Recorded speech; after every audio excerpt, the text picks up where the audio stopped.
बढ़कर, इंद्रियों से बढ़कर, परम परम श्रेष्ठ, श्रेष्ठ, मनः मनः मन, मन, मनसः मनसः मन की अपेक्षा, मन की अपेक्षा, तो तू भी भी परा परा श्रेष्ठ श्रेष्ठ बुद्धि बुद्धि बुद्धि बुद्धि यह यह जो जो बुद्धये बुद्धे बुद्धि से भी बुद्धि से भी परतः परतः श्रेष्ठ,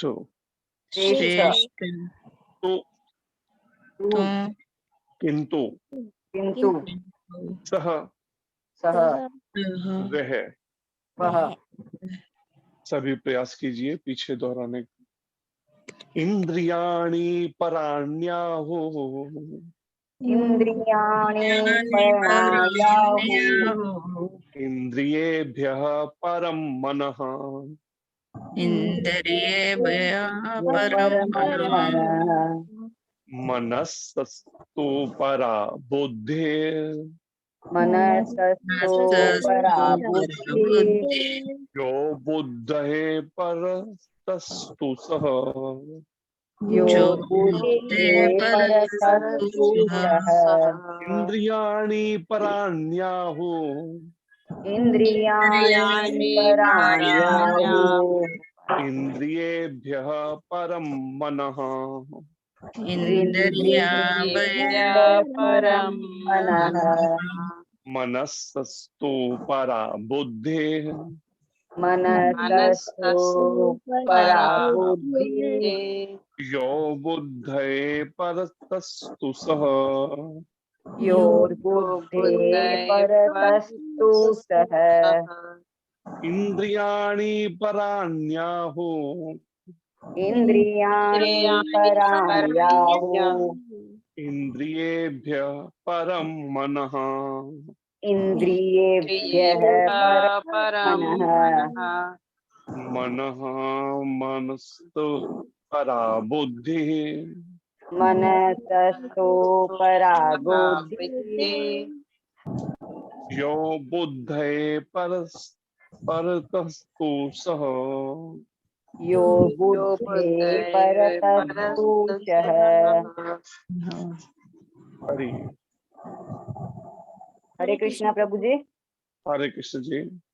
इंद्रियाणि पराण्याहुः इंद्रियेभ्यः परं मनः मनसस्तु परा बुद्धि योर्बुद्धे परतस्तु सः। हरे कृष्णा प्रभु जी। हरे कृष्ण जी। हरे कृष्णा प्रभु जी। धन्यवाद प्रणाम प्रभु जी। हरे कृष्ण जी। इंद्रियाणि पराण्याहुः इंद्रियेभ्यः परं मनः मनसस्तु परा बुद्धिर् यो बुद्धेः परतस्तु सः। हरे कृष्ण। हरे कृष्ण प्रभु जी। हरे कृष्ण प्रभु जी प्रणाम। हरे कृष्ण। इंद्रियाणि पराबुद्ध्य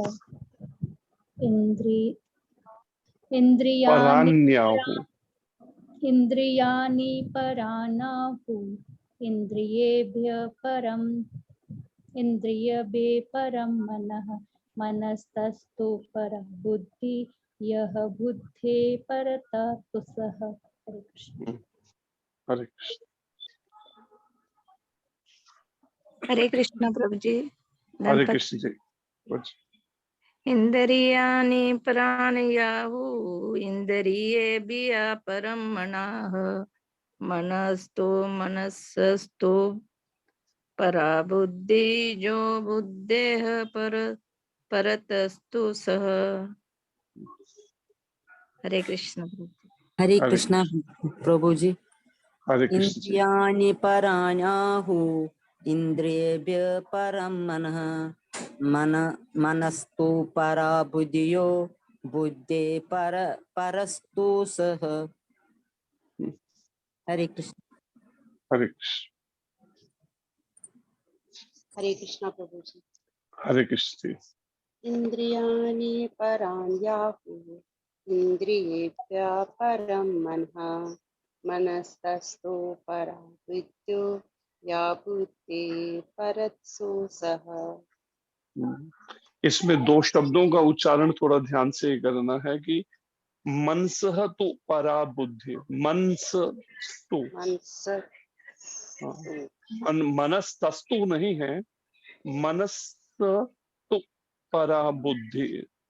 स जो है बीच में मनस आधा है, मनस्तु परा बुद्धि, मनस मनस्तु परा नीचे बुद्धि संधि विच्छेद से देख सकते हैं, मनसह तु, मनस मनसह तु तु तु परा बुद्धि, और बुद्धये परतः तु, परतः तु सह। परतस्तु सः।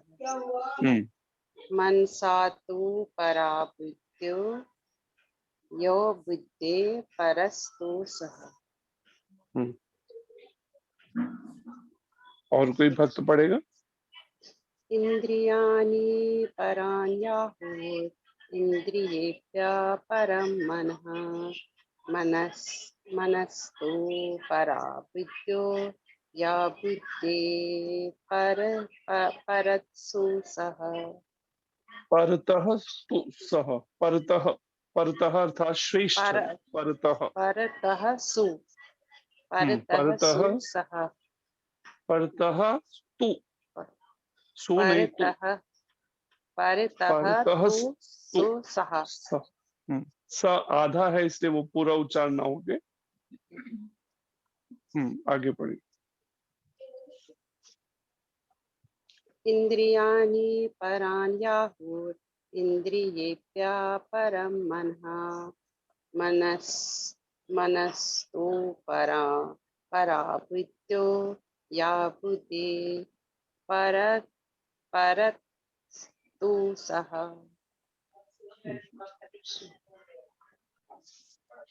और कोई भक्त पढ़ेगा? हरे कृष्णा प्रभु जी, दंडवत प्रणाम। हरे कृष्ण जी। इंद्रियाणि पराण्याहुर् इंद्रियेभ्यः परं मनः मनसस्तु परा बुद्धिर् यो बुद्धे परतस्तु सः। हरे कृष्णा प्रभु जी। हरे कृष्ण। अनुवाद दोहराइए।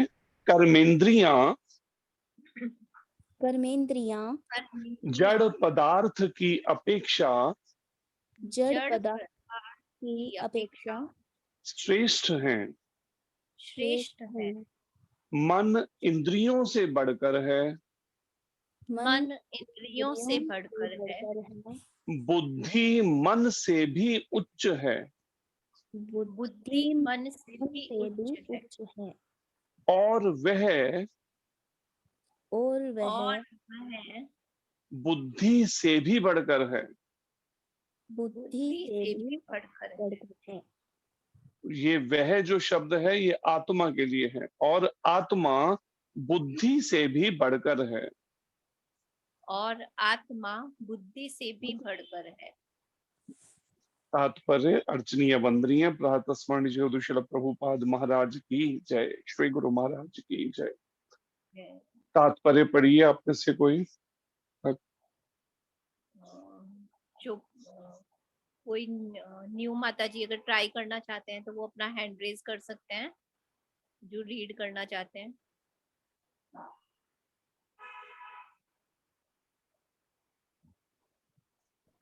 हरे कृष्णा प्रभु जी। हरे कृष्ण जी। श्रील प्रभुपाद जी की जय। प्रभुपाद जी द्वारा पाठ करें। इंद्रियां काम के कार्यकलापों के विभिन्न द्वार है। काम का निवास शरीर है, शरीर में है, किंतु उसे इंद्रिय रूपी झरोखे प्राप्त है। अतः कुल मिलाकर इंद्रियां शरीर से श्रेष्ठ है। श्रेष्ठ चेतना या कृष्ण भावनामृत होने पर ये द्वार काम में नहीं आते। कृष्ण भावनामृत में आत्मा भगवान के साथ सीधा संबंध स्थापित करता है। अतः यहाँ पर वर्णित शारीरिक कार्यों की श्रेष्ठता परमात्मा में आकर समाप्त हो जाती है। शारीरिक कर्म का अर्थ है इंद्रियों के कार्य और इन इंद्रियों के अवरोध का अर्थ है सारे शारीरिक कर्मों का अवरोध। लेकिन चूंकि मन सक्रिय रहता है अतः शरीर के मौन तथा स्थिर रहने पर भी मन कार्य करता रहता है। यथा स्वप्न के समय मन कार्यशील। हरे कृष्णा दीदी ऊपर कीजिए स्क्रॉल थोड़ा।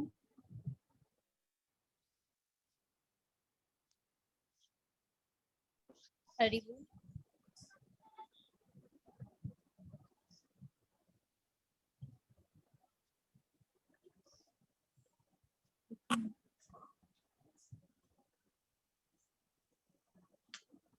दीदी थोड़ा नीचे। हरे कृष्णा।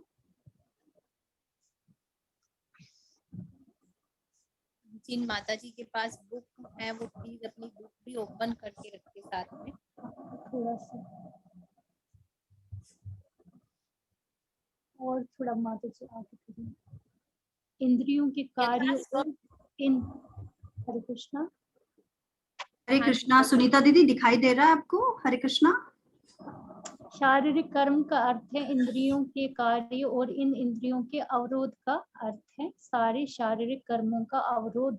लेकिन चूंकि मन सक्रिय रहता है अतः शरीर के मौन तथा स्थिर रहने पर भी मन कार्य करता रहता है। यथा स्वप्न के समय मन कार्यशील रहता है किंतु मन के ऊपर भी बुद्धि की संकल्प शक्ति होती है और बुद्धि इसके ऊपर कर लीजिए।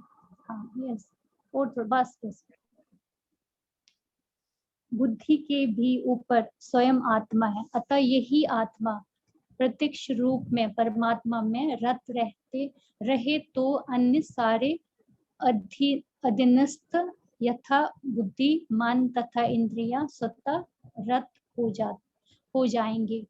कठोपनिषद में एक ऐसा ही अंश है जिसमें कहा गया है कि इंद्रिय विषय इंद्रियों से श्रेष्ठ है और मन इंद्रिय विषयों से श्रेष्ठ है। अतः यदि मन भगवान की सेवा में निरंतर लगा रहता है तो इन इंद्रियों के अन्यत्र रत होने की संभावना नहीं रह जाती। इस मनोवृत्ति की विवेचना की जा चुकी है। परम दृष्टवा निवर्तते। यदि मन भगवान की दिव्य सेवा में लगा रहे तो तुच्छ विषयों में उनके लग आने की संभावना नहीं रह जाती। कठोपनिषद में आत्मा को कठोपनिषद में आत्मा को महान कहा गया है। अतः आत्मा इंद्रियों मन तथा बुद्धि इन सब के ऊपर है। अतः सारी समस्या का हल ये है कि आत्मा के स्वरूप को प्रत्यक्ष समझा जाए। मनुष्य यहाँ पर जो वर्णन है इस पैराग्राफ कंप्लीट हो गया ये वाला।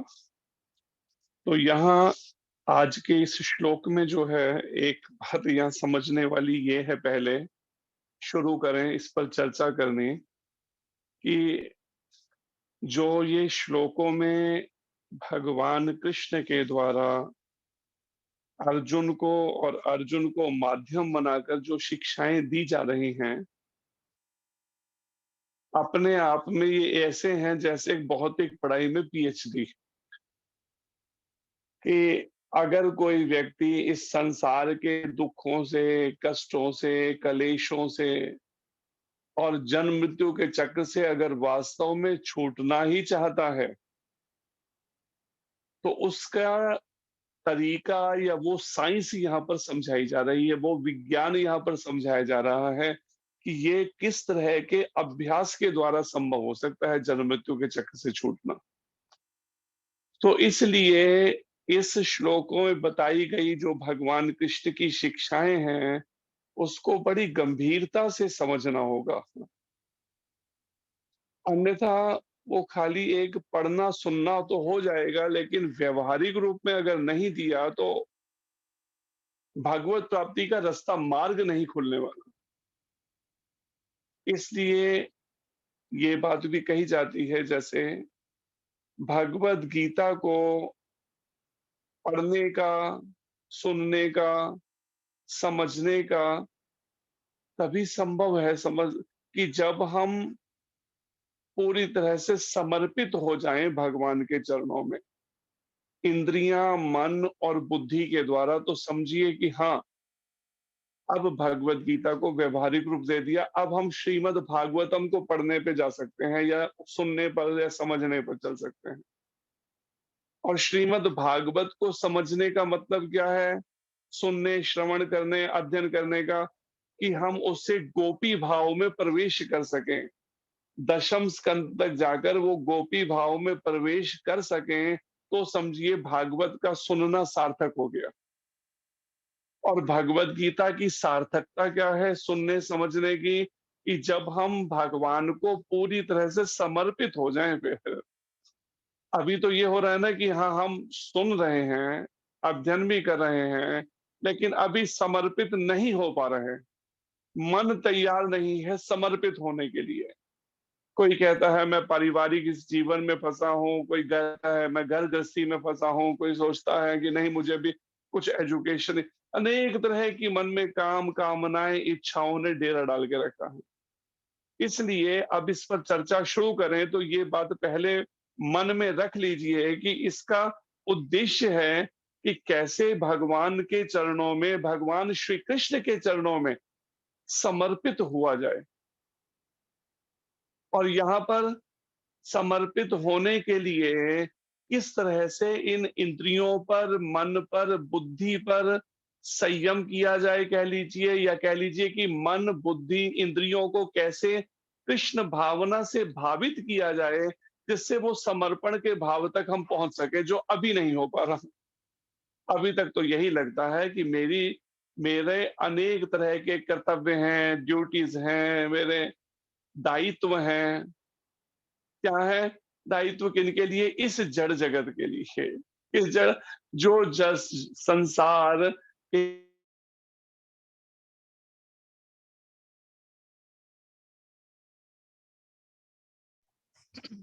हरि बोल प्रभु जी।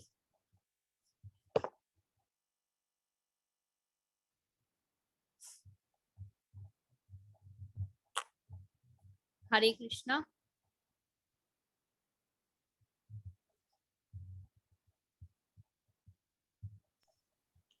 हरे कृष्ण प्रभु जी, आपकी आवाज नहीं आ रही है।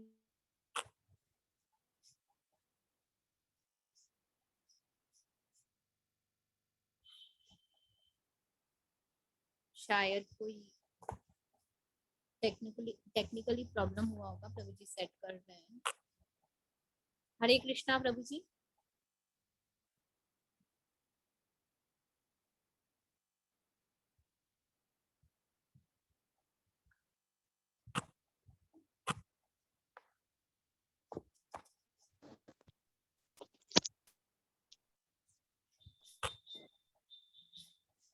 हरि बोल।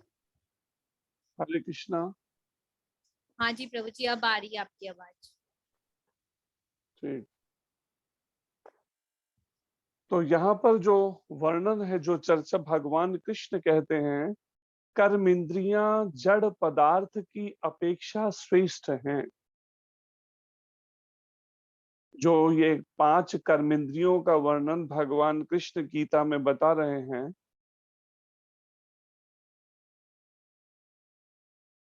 ये जड़ पदार्थों से, जो ये भौतिक जगत बना है, किनसे बना है? उन 5 महाभूत से। अग्नि, जल, वायु, पृथ्वी, आकाश। ये 5 जो हैं पंच महाभूत, या ये जड़ पदार्थ हैं। लेकिन इनसे श्रेष्ठ हैं कर्म इंद्रियां। कौन से 5 कर्म इंद्रियां? वाणी, जो बोलना है, हाथ, पैर और मलमूत्र द्वार। ये 5 को कर्म इंद्रियों में इनको गिना गया है, और ये जड़ पदार्थों से श्रेष्ठ है। क्योंकि इन इंद्रियों से जो भी हम कर्म करेंगे उसका फल भोगना ही पड़ेगा हर एक को। और भगवान कृष्ण कहते हैं मन इंद्रियों से बढ़कर है, और फिर जो ये इंद्रियां हैं, इंद्रियों से बढ़कर है मन, जो सूक्ष्म इंद्रिय कहा जाता है। क्योंकि ये सभी इंद्रियां जो भी कर्म करती हैं, जो भी कुछ, अगर ज्ञान इंद्रियां भी देखी जाए, कुछ देखना सुनना कुछ भी, वो सीधा मन को ही खबर देती हैं। जैसे प्रभुपाद जी कहते हैं समझाते हुए, ये जो केंद्र बिंदु है या लैब जहां पे सेंटर पॉइंट, वो मन है। और परिणाम इसलिए कहा गया कि मन इंद्रियों से बढ़कर है, और बुद्धि मन से भी उच्च है, और फिर मन के ऊपर है बुद्धि, जो निर्णय लेती है। मन में अनेक तरह के विचार या तर्क वितर्क चलते हैं, मन में कई तरह की इच्छाएं उठती हैं, कई तरह के सोच विचार मन में चलते हैं, कई तरह से मन अनुभव करता है, लेकिन बुद्धि जो है उस पर निर्णय लेती है, क्या क्या सही है, क्या गलत है, क्या करना चाहिए, किस तरह के कर्मों को, कौन से कर्म नहीं करने चाहिए, कौन सा विचार सही है, कौन सा विचार गलत है, कौन सा विचार पाप में आता है, कौन सा विचार पुण्य में आता है, कौन सा विचार भक्ति में आता है। ये सारे निर्णयों का काम बुद्धि का है, इसलिए बुद्धि मन से श्रेष्ठ है, भगवान कृष्ण कहते हैं। और वह जो आत्मा है, जो हृदय में रहता है, शरीर में, वो आत्मा बुद्धि से भी बढ़कर है, फिर भगवान कृष्ण कहते हैं। क्योंकि बुद्धि तरह तरह के निर्णय तो लेती है, लेकिन इस बुद्धि को, मन को, इंद्रियों को जो चेतनता प्राप्त हो रही है, जो शक्ति एनर्जी मिल रही है, वो आत्मा से मिल रही है। अपने आप में आत्मा की उपस्थिति के बिना ये सारी इंद्रियां, मन और बुद्धि एक तरह निष्क्रिय की तरह हैं, अपने आप से इनमें नहीं है कि ये खुद से कार्य कर सके कुछ। तो यहाँ इस बात को समझना होगा, इस श्लोक से जो भगवान समझा रहे हैं कि वास्तव में श्रेष्ठ कौन है। जैसे प्रभुपाद जी शायद अमेरिका में किसी कॉलेज में, यूनिवर्सिटी में गए, कोई उनका लेक्चर था, तो प्रभुपाद ने उन स्टूडेंट से पूछा, जितने छात्र थे, उन छात्र छात्राओं से, उनसे पूछा कि आप बताइए कि what's the difference between live body and dead body. एक मृत शरीर में और एक जीवित शरीर में अंतर क्या है। तो एक बच्चा कहता है, खड़ा होकर कहता है कि अंतर दोनों में ये है कि लाइव बॉडी जो है, जो जीवित है, उसमें आत्मा है, और मृत जो शरीर, उसमें आत्मा नहीं है।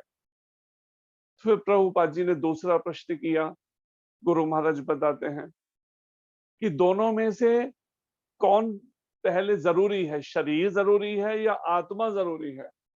फिर क्योंकि शरीर तो आत्मा के बिना कुछ नहीं कार्य कर सकता, निष्क्रिय है बिल्कुल। तो परिणाम दोनों में से जरूरी क्या है, तो उसने कहा कि आत्मा जरूरी है।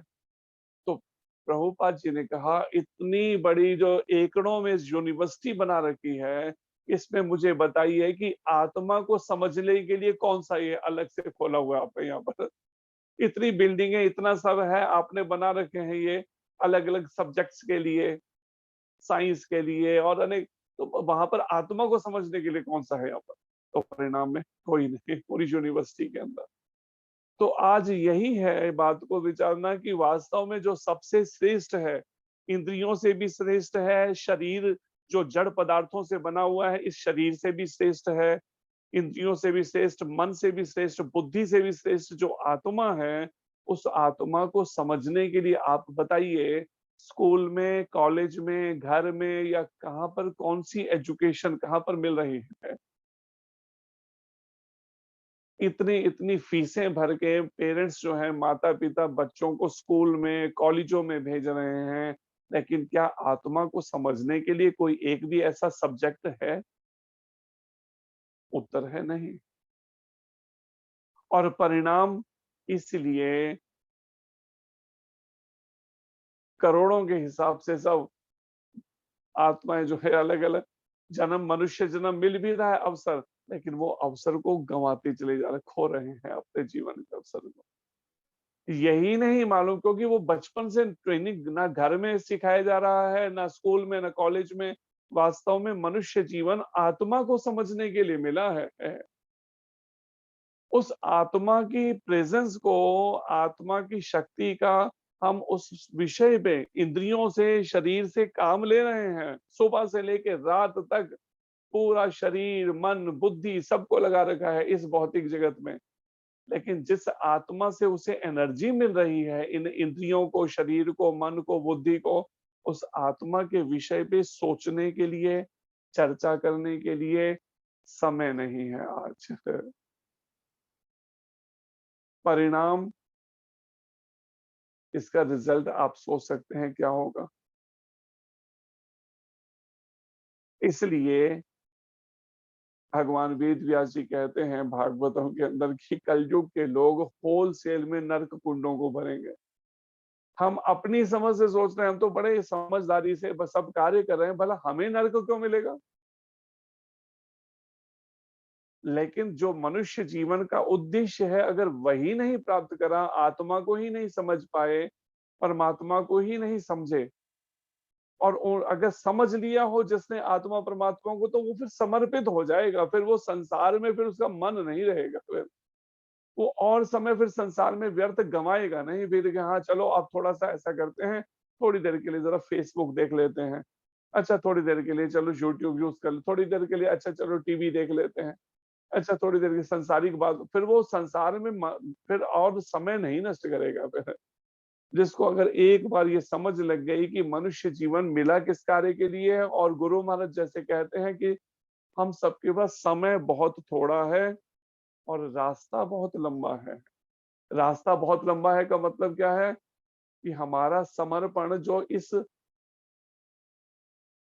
जड़ पदार्थ, इंद्रियों के प्रति, शरीर के प्रति, मन के प्रति, बुद्धि के प्रति है, ये समर्पण कृष्ण की ओर करना है, गुरु के माध्यम से कृष्ण पर करना है। वो समर्पण जो है वो उसी के लिए सारा ट्रेनिंग है। गुरुकुल सिस्टम कह लीजिए, या गुरु के शरणागत होना, गुरु से दीक्षित होना, और फिर उनकी आज्ञाओं में आध्यात्मिक जीवन में फिर उन्नति हो सकती है जब हम उनकी आज्ञा में चलेंगे। ये नहीं कि हाँ दीक्षा तो हो गई, उसके बाद में हम अपने बैठे हैं घर पर।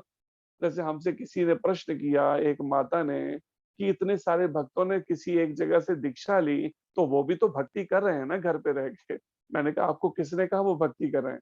तो कहती फिर वो भक्ति नहीं कर रहे क्या? मैंने कहा मैंने कब कहा कि भक्ति नहीं कर रहे? तो वो समझ नहीं पाई कि मेरे कहने का। फिर मैंने समझाया उसे कि आपने स्कूल में एडमिशन लिया, प्रभुपाद जी भगवत गीता में कहते हैं, प्रमाणिक गुरु से, भगवान कृष्ण से चल रही परंपरा में जब हम गुरु से दीक्षित होते हैं, उस दिन से हमारे आध्यात्मिक जीवन की शुरुआत होती है। प्रमाणिक गुरु से मैंने दीक्षा ली, मैंने आध्यात्मिक स्कूल में एडमिशन ले लिया। अब एडमिशन लेने के बाद मैं घर जाके बैठ गया, और घर पे रह के मैं कहता हूँ अब मैं घर से ही सारी स्टडी करूंगा, शुरू से ही बिल्कुल। तो परिणाम ये तो संभव पूरी पढ़ाई फिर नहीं कर पाएंगे। जैसे इसके तात्पर्य में आगे वर्णन है, इसका अगला पैराग्राफ पढ़िए जरा कोई भक्त, उसमें इस बात का वर्णन है। हरि बोल। हरे कृष्णा माता जी। मनुष्य को चाहिए कि बुद्धि के द्वारा आत्मा की स्वाभाविक स्थिति को ढूंढे और फिर मन को निरंतर कृष्णा भावना अमृत में लगाए रखे। इससे सारी समस्या हल हो जाती है। सामान्यतः नव दीक्षित अध्यात्मवादी को इंद्रिय विषयों से दूर रहने की सलाह दी जाती है, किंतु इसके साथ साथ मनुष्य को अपनी बुद्धि का उपयोग करके मन को सशक्त बनाना होता है। यदि कोई बुद्धि पूर्वक अपने मन को भगवान के शरणागत होकर कृष्णा भावना अमृत में लगता है, तो मन स्वतः ही सशक्त हो जाता है। और यद्यपि इंद्रियां सर्प के समान अत्यंत बलिष्ठ होती हैं, किंतु ऐसा करने पर वे दंत विहीन सांपों के समान अशक्त हो जाती हैं। यद्यपि आत्मा बुद्धि अशक्त हो जाएंगी। यद्यपि आत्मा बुद्धि मन तथा इंद्रियों का भी स्वामी है, तो भी जब तक इसे कृष्ण की संगति द्वारा कृष्णा भावना अमृत में सुदृढ़ नहीं कर लिया जाता, तब तक चलायमान मन के कारण नीचे गिरने की पूरी संभावना बनी रहती है। हरे कृष्णा प्रभु जी, धन्यवाद। तो और यहाँ पर प्रभुपाद जी बता रहे हैं, सामान्यतः नव दीक्षित अध्यात्मवादी, यहाँ पहले बात क्या की जा रही है, देखिए एक एक शब्द ना कोई भी व्यर्थ में नहीं, एक एक शब्द के पीछे अर्थ है। हम ये नहीं कह सकते हाँ इतना सब गीता में तात्पर्य दे दिए गए तो कोई बात नहीं, थोड़ा सा पढ़ लिया, थोड़ा सा नहीं भी पढ़ा, लेकिन ऐसा है नहीं। अगर आपको वास्तव में जीवन व्यवहारिक रूप में इसको समझना है तो आपको एक एक प्रभुपाद जी जो भगवान के शुद्ध भक्त हैं, उनके एक एक तात्पर्य की पंक्ति को शब्दों पर मेडिटेट करना होगा, ध्यान। प्रभुपाद जी यहाँ बता रहे हैं इसको समझाते हुए कि सामान्य सामान्य रूप से एक जनरल हर एक के लिए कि नव दीक्षित अध्यात्मवादी, अर्थात पहले तो दीक्षा तक तो पहुंचा जाए। जब तक अभी दीक्षा तक ही नहीं पहुंचे और हम सोच रहे हैं हम तो भक्ति कर रहे हैं, तो अब कैसे इस बात को समझेंगे। ये ऐसा ही है जैसे मैं कई बार उदाहरण देता हूँ कि कई बार जब बच्चे को स्कूल में एडमिशन के लिए जब ले जाते हैं माता पिता, तो एडमिशन से बिल्कुल पहले स्टार्टिंग में बच्चा अभी 5 साल का या 3 साल का हुआ ही है जब उसे ले जाते हैं शुरुआत 3-4 साल में, तो उस समय में शुरुआत में वो जाकर स्कूल में जो उससे इंटरव्यू लिया जाएगा प्रिंसिपल के द्वारा या टीचर, तो वो इंटरव्यू को पास कर सके अभी तो उतनी की ही पहले उसको वो होती है। घर में ट्रेनिंग देते रहते हैं पेरेंट्स, संडे मंडे सिखाएंगे और बहुत सारी बातें जो उससे उन्हें लगता है इंटरव्यू में पूछी जा सकती हैं। तो अभी तक दीक्षा तक पहुंचने के लिए पहले ये ट्रेनिंग चल रही है जिनकी दीक्षाएं नहीं हुई हैं, कि पहले वो इसको समझें कि वास्तव में मनुष्य जीवन मिला किस लिए है, कि मनुष्य जीवन जन्म मृत्यु के चक्र से छूटकर भगवान श्री कृष्ण की नित्य सेवा में पहुंचने के लिए है, उनको समर्पित होकर उनकी सेवा में।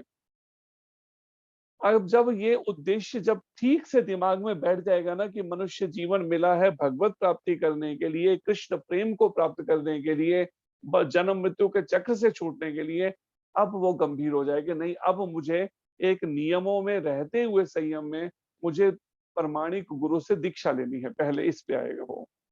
फिर प्रभुपाद जी कहते हैं कि सामान्यतः नव दीक्षित अध्यात्मवादी जिन्होंने अभी अभी दीक्षा ली ही है शुरुआत प्रमाणिक गुरु से, ऐसे अध्यात्मवादी जो अध्यात्म के भक्ति के भगवान के इस पथ पे चल रहे हैं, तो अध्यात्मवादी को इंद्रिय विषयों से दूर रहने की सलाह दी जाती है।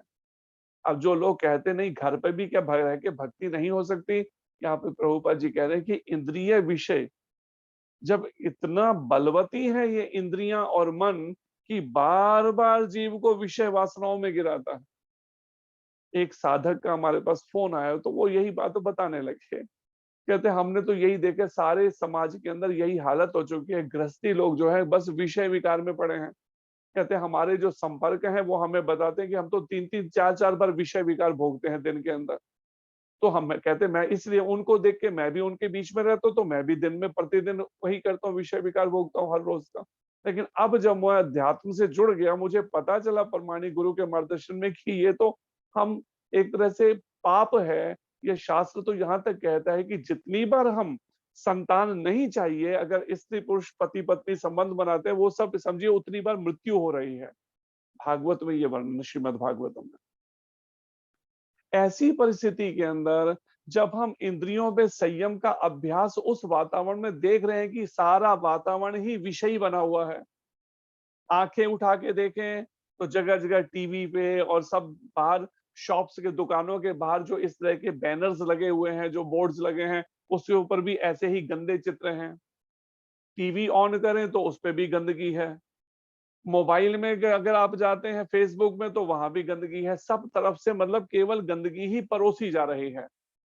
उस परिस्थितियों में जब हम देख रहे हैं कि हम इंद्रियों पर संयम कितना भी कोशिश करें नहीं संभव हो पा रहा, तो प्रभुपाद जी इसलिए कहते हैं कि सामान्यतः नव दीक्षित अध्यात्मवादी को इंद्रिय विषयों से दूर रहने की सलाह दी जाती है। इसलिए पहले गुरुकुल क्या होते थे, जंगलों में हुआ करते थे।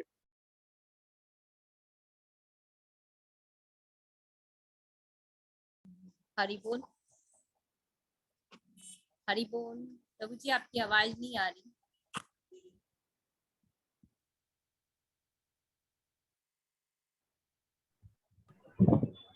वॉइस नहीं आ रही प्रभु जी।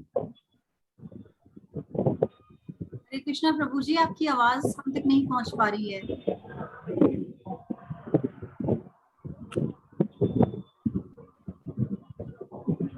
माता जी प्रभु जी का इंटरनेट वीक है शायद।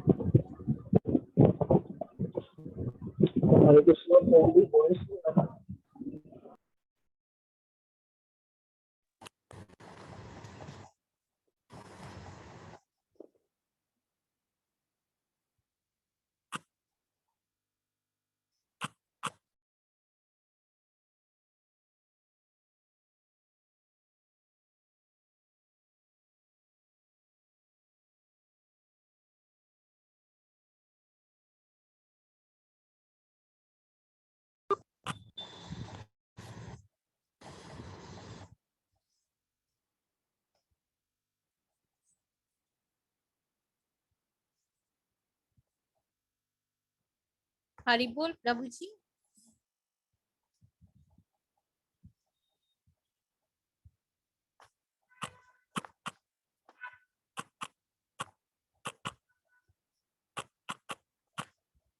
समझा रहे हैं कि आवाज आ रही है क्लियर सबको?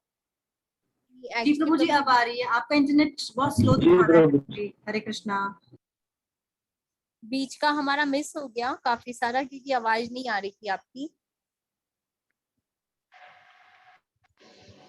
अभी क्लियरिटी आवाज है, अभी क्लियर है आवाज आपको? जी जी प्रभु जी एब्सोल्युटली क्लियर है अभी। प्रभु जी वो रिपीट कर देंगे थोड़ा सा जो मिस हो गया है हमारा। हरे कृष्णा। यहाँ पर जो विषय जिसकी चर्चा प्रभुपाद जी कर रहे हैं, जो आप कह रहे हैं वो जो मिस हो गया, मैंने ये बात जो मैंने कही कि एक साधक हमें फोन करके कहता है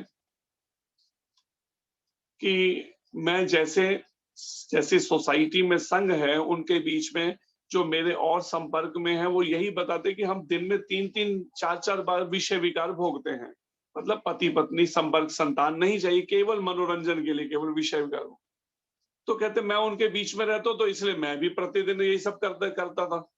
लेकिन अब जब मैं अध्यात्म में जब जुड़ गया, जब दीक्षित हो गया और मेरे को पता चला कि ये संयम का अभ्यास जो है वास्तव में संतान केवल इसलिए है ग्रस्त जीवन के संतान के लिए पति पत्नी का संबंध आपस में बनाया जाए, तो तब से मैंने ये प्रैक्टिस शुरू की। लेकिन वातावरण सारा ऐसा है उसके अंदर मैं मन पे काबू ही नहीं कर पाता, बार बार पतित हो जाता हूँ, गिर जाता हूँ अपने उससे। तो परिणाम यहाँ पर इसलिए प्रभुपाद जी कह रहे हैं कि नव दीक्षित अध्यात्मवादी को इंद्रिय विषयों से दूर रहने की सलाह दी जाती है। इसलिए प्रभुपाद जी कहते हैं कि ये केंद्र इसलिए खोले गए, वो इन केंद्रों में प्रमाणिक गुरु के आज्ञा में मार्गदर्शन में रह के इस संयम का अभ्यास करें। जैसे उधमपुर में भी कुछ गृहस्थी परिवार रहते हैं, लेकिन किस तरह से रहते हैं, वो पत्नी और बच्चे अलग कमरे में रहते हैं और पति जो है वो ब्रह्मचारी आश्रम में सोता है। अगर संतान नहीं चाहिए, इस तरह का संयमित जीवन का वो अभ्यास करते हैं सभी। कोई भी गृहस्थी इकट्ठा नहीं रहता आश्रम के अंदर कि पति पत्नी एक साथ रहते हो, क्योंकि मुख्य भावना क्या है आध्यात्मिक जीवन में उन्नति के लिए, इस नियम का पालन, जिसे कह सकते हैं गृहस्थी ब्रह्मचारी। कोई ब्रह्मचारी है, कोई गृहस्थ में रहकर अगर इस नियम का पालन करता है, केवल संतान के लिए पति पत्नी संबंध हो और वैसे संयम का पालन करे, तो वो गृहस्थी ब्रह्मचारी कहलाता है प्रभुपाद जी का।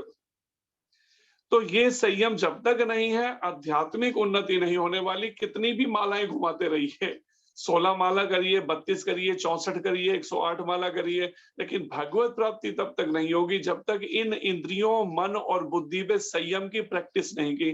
और आज का श्लोक है विशेषकर इसके ऊपर। सबसे पहले यही बात समझा रहे हैं भगवान कृष्ण, वास्तव में इस शरीर से श्रेष्ठ है शरीर में इंद्रियां, जो कर्म इंद्रियां हैं,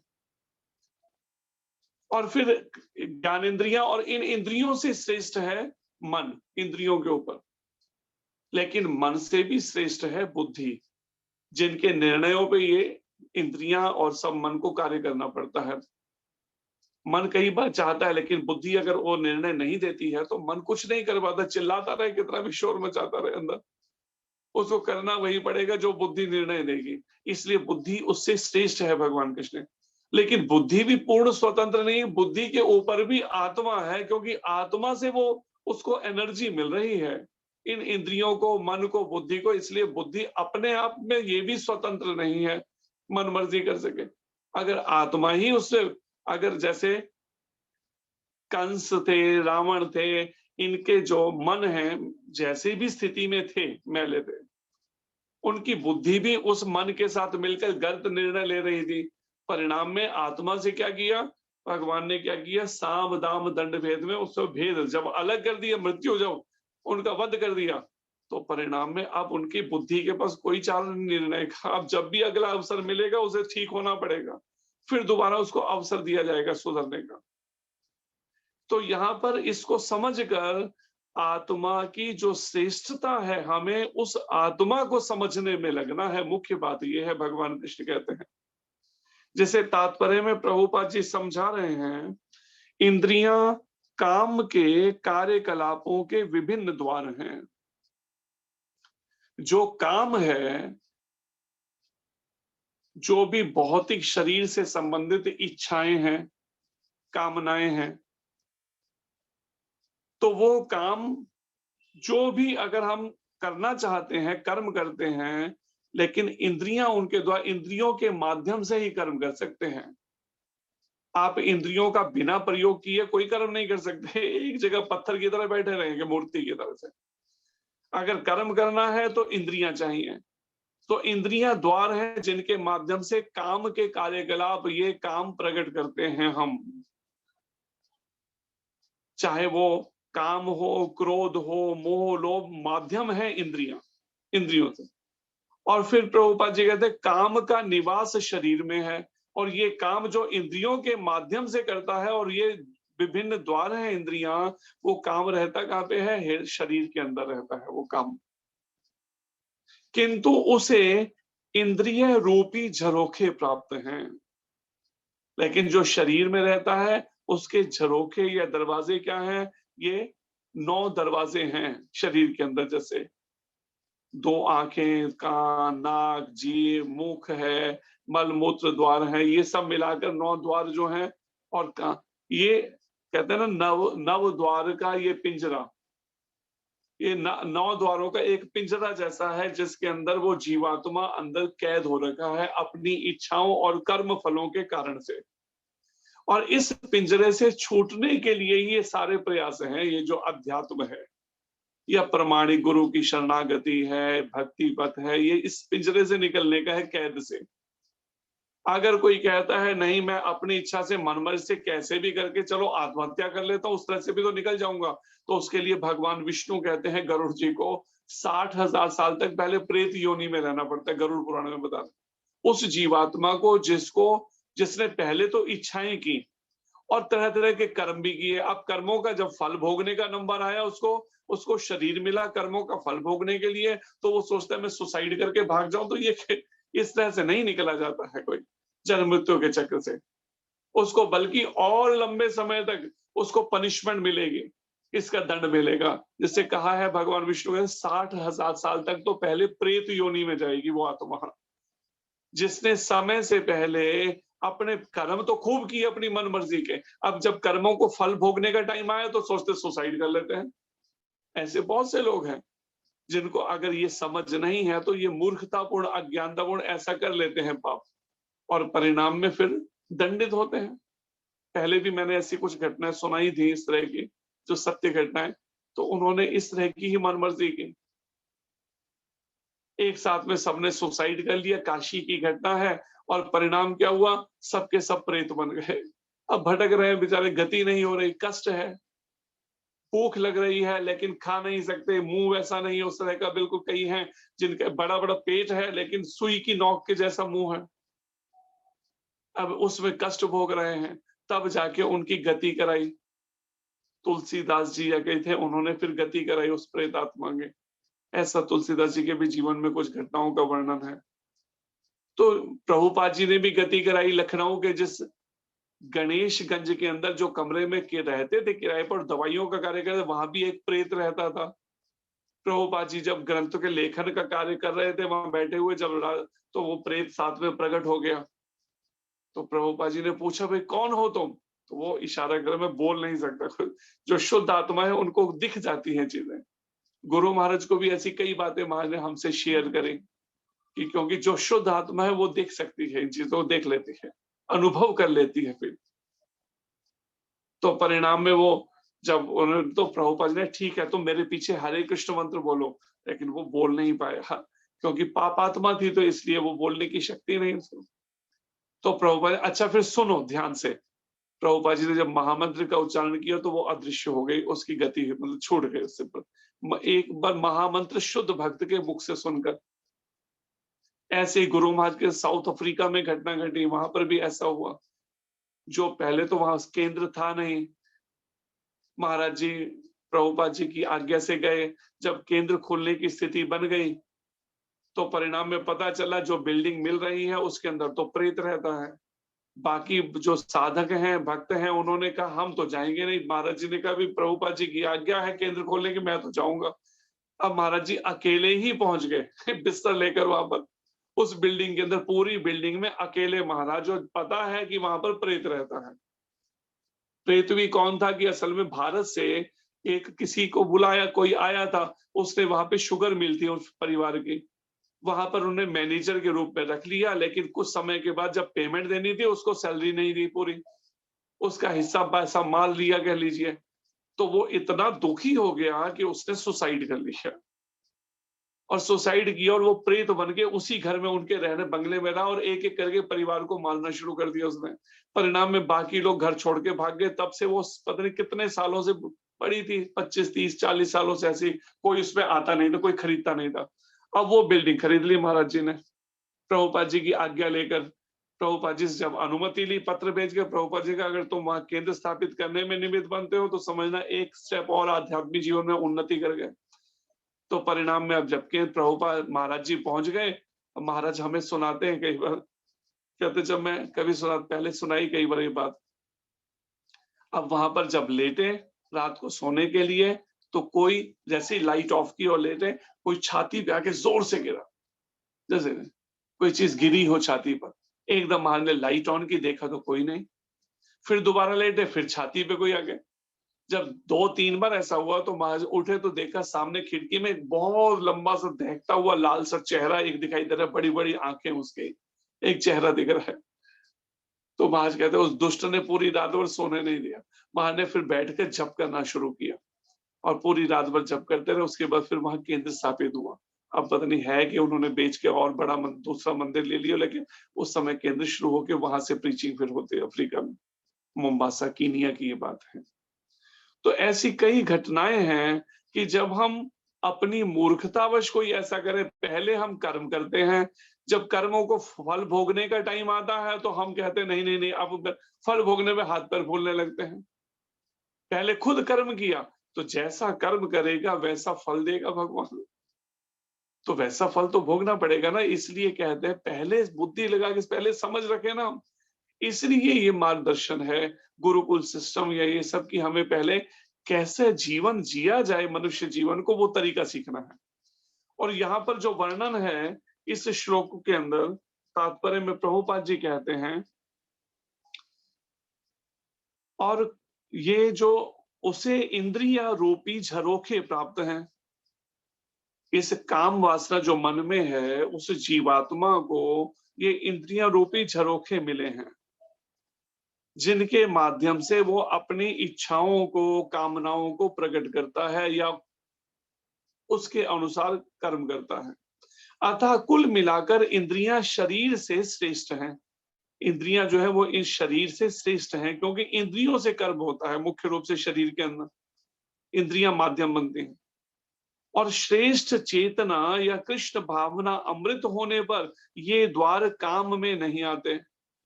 और अगर कोई कृष्ण भावना से भावित हो जाए, यहाँ पर श्रेष्ठ चेतना का मतलब क्या है कि वो कृष्ण भावना से भावित हो गया, अर्थात सारे कार्य जब कृष्ण के लिए करने शुरू कर देगा, तो परिणाम में फिर ये इंद्रियां बिल्कुल जो है उसके लिए कोई बंधन नहीं फिर रहता है। ये द्वार काम नहीं आते, ये इंद्रियां फिर काम नहीं आती। भले देखने में इंद्रियां कर्म कर रही हैं, लेकिन वो कर्म उसको बंधन में नहीं डालता। जिसे बताया 3 तरह के, जैसे इस अध्याय में ही वर्णन है, कर्म, विकर्म, अकर्म।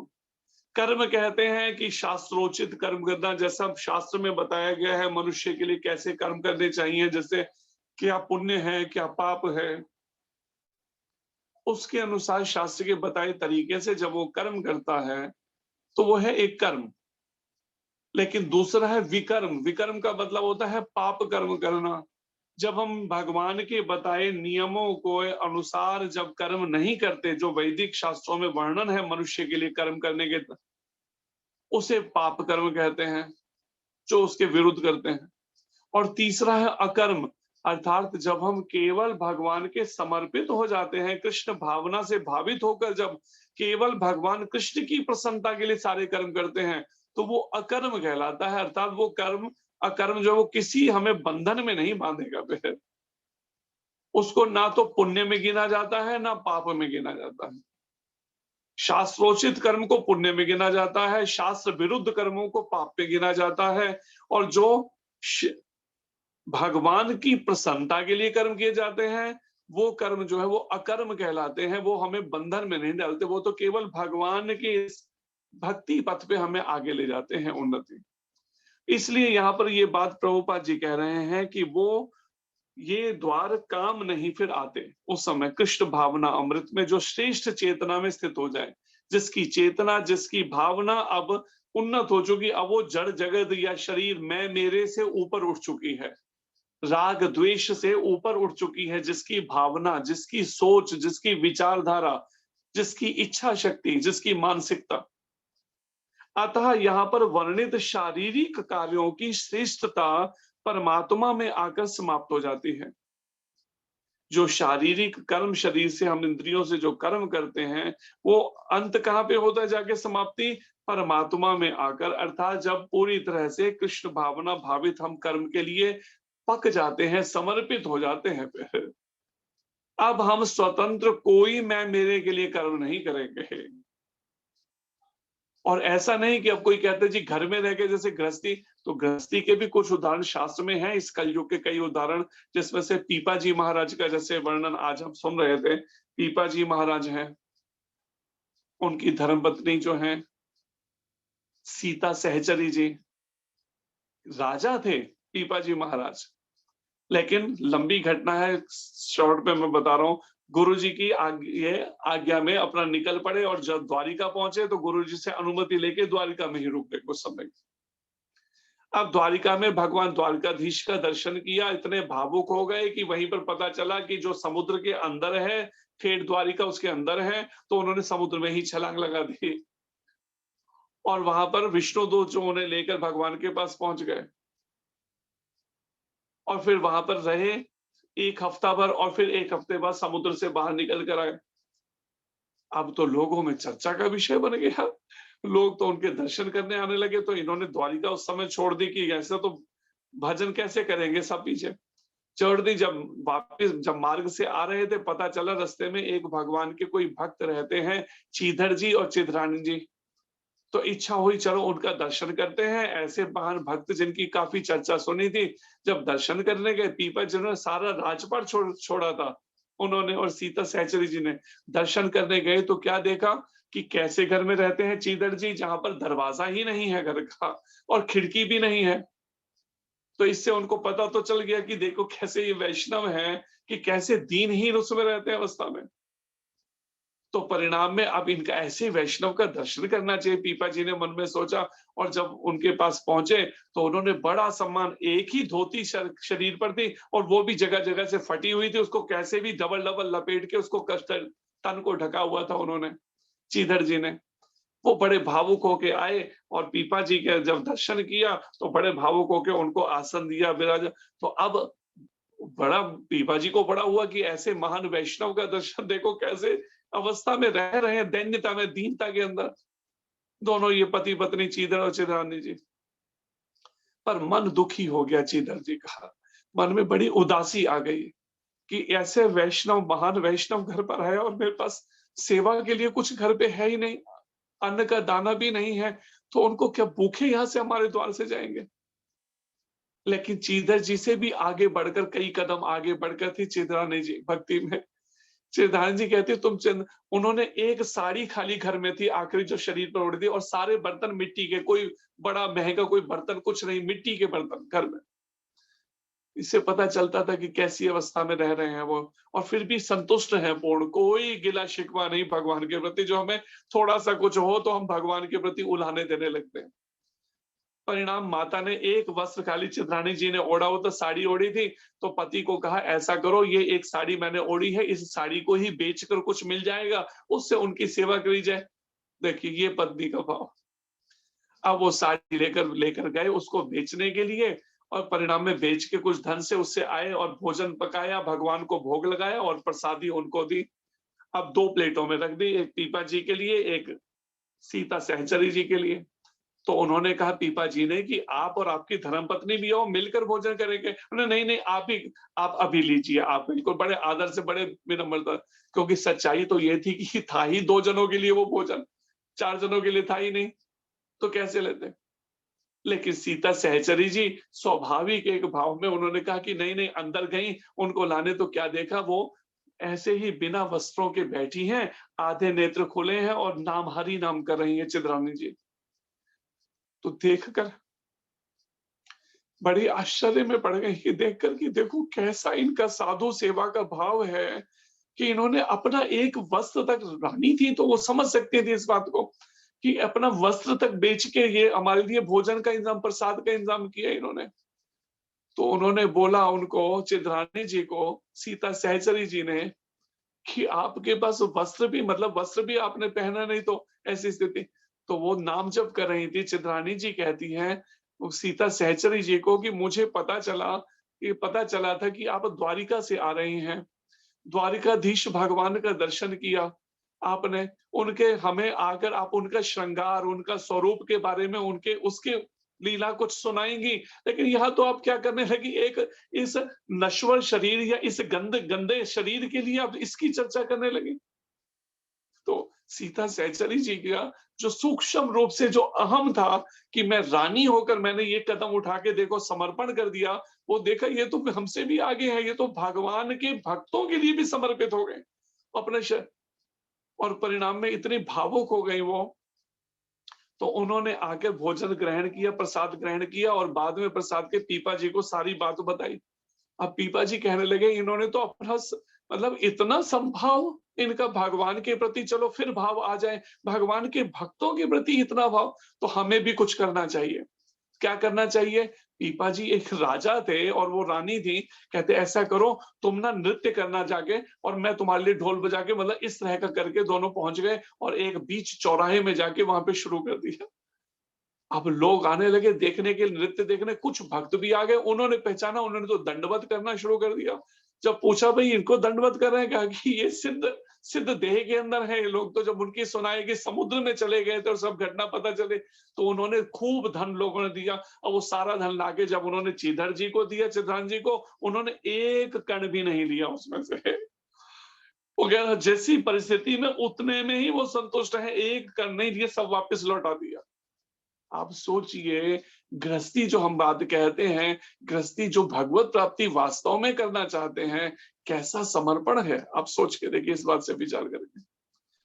और वहीं पर ऐसी स्थिति के अंदर ये जो यहाँ पर गीता में वर्णन है भगवान कृष्ण कर रहे हैं, ये यही है कि कैसे हम इस समर्पण के समर्पित हो सके भगवान को, पूरा उद्देश्य ये है इसके पीछे। और यहाँ पर प्रभुपाद जी आगे वर्णन करते हैं कि शारीरिक कर्म का अर्थ है इंद्रियों के कार्य, तथा इन इंद्रियों के अवरोध का अर्थ है सारे शारीरिक कर्मों का अवरोध। और फिर आगे समझाते हुए यहाँ पर प्रभुपाद जी कहते हैं, उससे पहले कि कृष्ण भावना अमृत में आत्मा भगवान के साथ सीधा संबंध स्थापित करता है।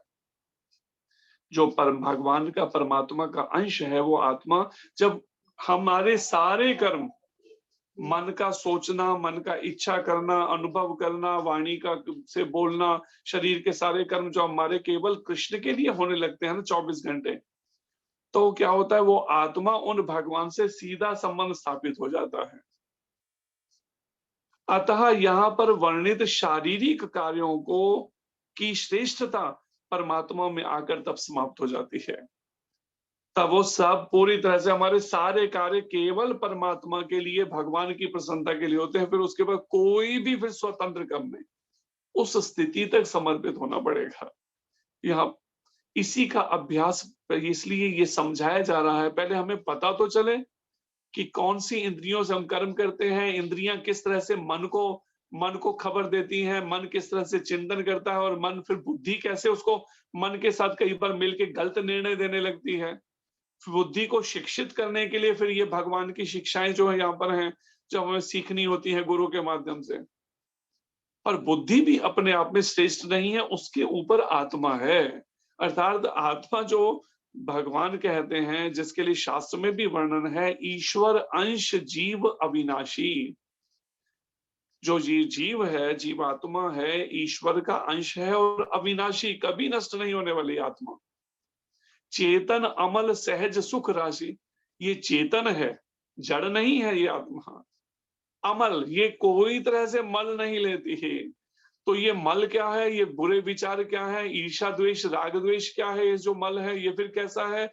मैंने मान लिया है आत्मा ने, अपनी इच्छा और कर्म फलों के अनुसार जो भी शरीर मिला मैंने मान लिया ये मेरा परिवार है, ये मेरा घर है। जब मान लिया ना मैंने, ये मान्यताएं जो मेरी हैं, मैं स्त्री हूं, मैं पुरुष हूं, ये जो मान्यताएं, यही सब मेरे को बांधे हुए हैं।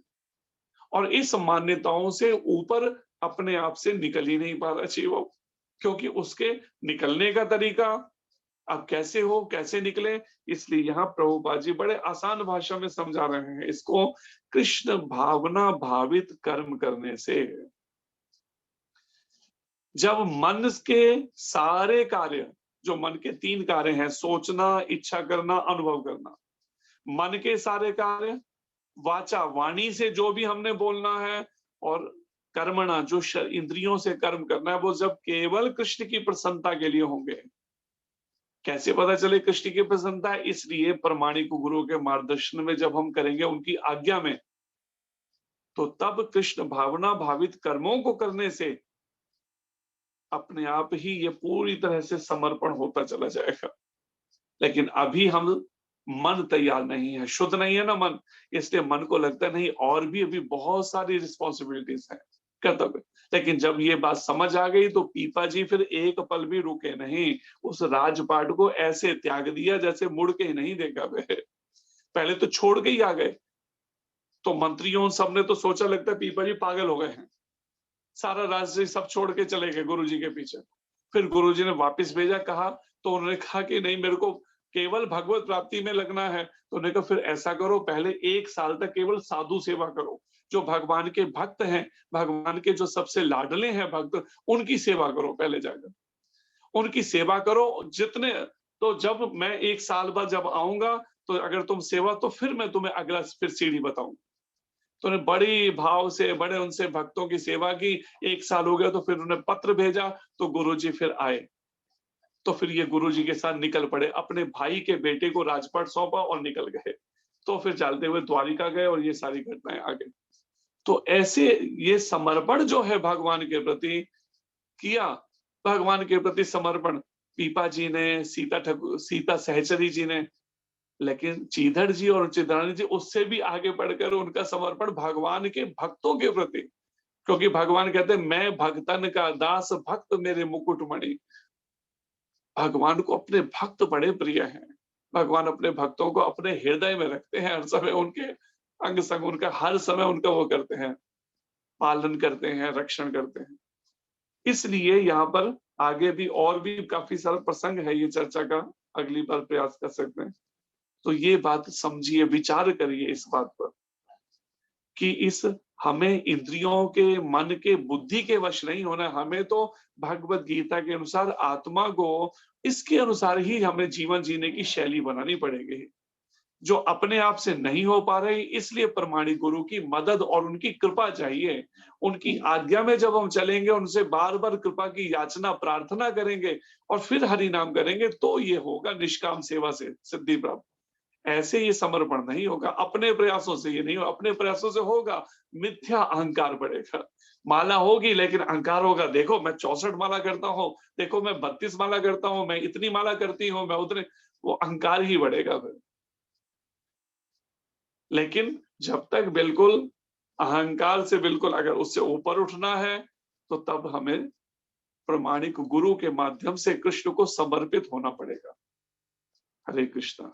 धन्यवाद आप सबका। कोई प्रश्न हो तो कर सकते हैं।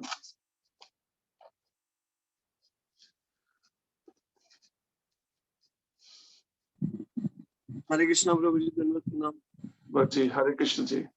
प्रभु जी, जैसे अभी आप लास्ट में आपने कहा कि 32 माला कोई करे या 64 माला करे तो अहंकार ही बढ़ेगा, तो इसमें फिर हरिनाम जब हम लेंगे तो उसका कोई फायदा नहीं होता? उसका फायदा ये होगा कि हमें ये हरि नाम प्रभु जब हम विनम्रता पूर्वक हरि नाम करेंगे या चलो जैसी भी स्थिति में करेंगे तो हरि नाम प्रभु कृपा करके हमें क्या करेंगे, प्रामाणिक गुरु की शरण तक लेके जाएंगे और समर्पण का भाव हृदय में जाग सके, उसके अनुसार हृदय में अनुकूल वातावरण क्रिएट करेंगे, तैयार करेंगे अनुकूल वातावरण, जिससे हमें ये समर्पण की बातें पहले समझ तो आए, भेजे में घुसे तो सही कि समर्पण के बिना कुछ नहीं होने वाला। हाँ, शास्त्र कहता है, जैसे आपसे ही चर्चा हो रही थी जब वो बात की कि जब हम भक्ति पथ पे चलते हैं या लग जाते हैं भक्ति मार्ग में तो पाप धीरे धीरे हमसे अब बंद होने लगता है होना। जो पहले वो मतलब लगे ही थे, पाप में ही रत थे, अब पाप बंद तो होने लगता है लेकिन पाप की वृत्ति नहीं मरती, पाप करने की वृत्ति फिर भी बनी रहती है। लेकिन जब हम गुरु के माध्यम से, प्रामाणिक गुरु के माध्यम से जब हम समर्पित होते हैं कृष्ण को, तो तब वो पाप की वृत्ति पूरी तरह से नष्ट हो जाती है। तब फिर हृदय जो है एक उपजाऊ भूमि की तरह से भक्ति महारानी जो भक्ति रूपी वो फिर अंकुरित होती है, हृदय में फिर शुरू होती है, भक्ति लता जो है हृदय में बढ़ना शुरू होती है। तो ये हरि नाम प्रभु कृपा करके हमें प्रामाणिक गुरु के प्रति समर्पण के ये विचार भाव ये उसी की वही कर रहे हैं। हरि नाम प्रभु कृपा करके व्यर्थ नहीं जाता, पर ये शुरुआत के स्टेप, लेकिन समर्पण होकर पूरी तरह से उस आगे उन भावों में जाना, उसके लिए ये सब तैयारी आप सोचिए समय कितना है और रास्ता। जैसे मैंने शुरुआत में बताया कि गीता तो समर्पण तक ले जाती है, लेकिन भागवत जो है गोपी भाव तक ले जाती है। और जब तक वहां तक, एक संत हमें बता रहे थे कि जब तक गोपी भाव तक नहीं पहुंचे अब तक जन्म तो लेने पड़ेंगे, क्योंकि श्रेष्ठ तो सबसे उत्तम वहां तक है पहुंचना उन भावों में, चाहे फिर आप गोपी भाव तक पहुंचे या फिर दास से सख्य वात्सल्य, ये चारों जो दिव्य भाव। हरे कृष्ण।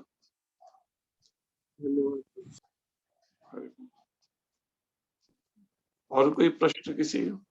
हरे कृष्णा प्रभु जी, बहुत बहुत धन्यवाद जी। प्रभु जी इतना सुंदर एक्सप्लेन